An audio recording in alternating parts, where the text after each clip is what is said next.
راځو خې ته. خې خې واو رې. خې واو سره یو ځای کېږي او رې څنګ ته راځي. څه شی جوړ شو؟ خور.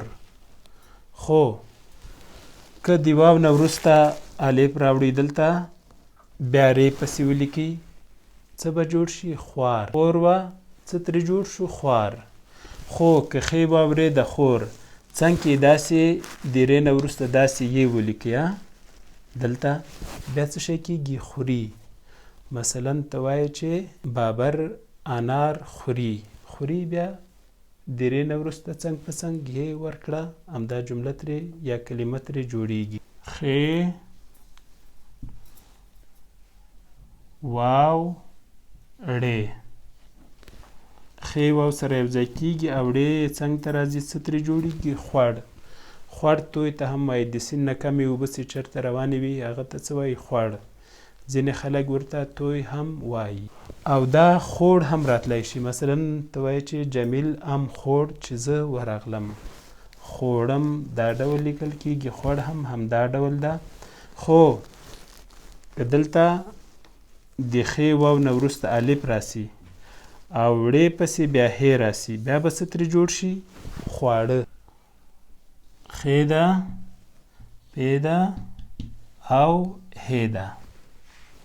خې پې هې سره یو ځای کېږي څه ترې جوړیږي؟ خپه. مثلا وایې لیلا خپه ده. خو خې پې ده هې نه وروسته که ګاپ راوړې الف داسې ورسره یو ځای کې او نون ورسره ولیکې څه شی ترې جوړ شو؟ خپګان. هیله ده دا کلمه تاسو له دې نه جوړه کړئ. یا مثلا خپه ده د هې په ځای واو ولیکي او څنګ کې رې ولیکي که نه داسې دا هې لرې کې پې سره داسې واو یو ځای کې او رې ورکړي څه شی ترې جوړ شو؟ خپور. وایي ستا غږ له بي بي سي خپور شو. خور لیکو. لیلا زما خور ده. زما خور پوهنتون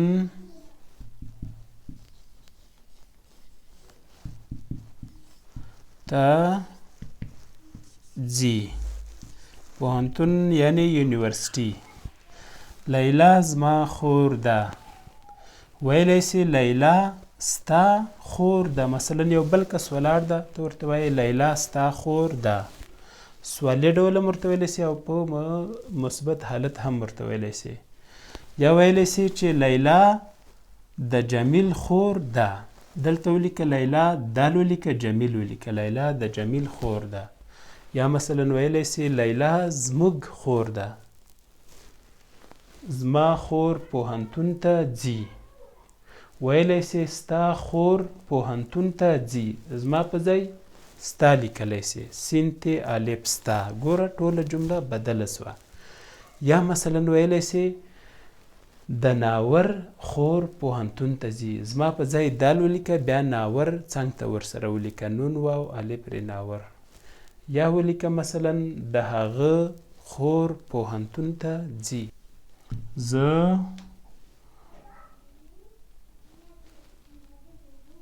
له خور سره بلې نه پاتې ده ته ځم. زه له خور سره ښار ته ځم. د زه په ځای لیکلی سي موږ. ولې موږ له خور سره ښار ته ځم په ځای څه لیکلی سي؟ ځو دا شی.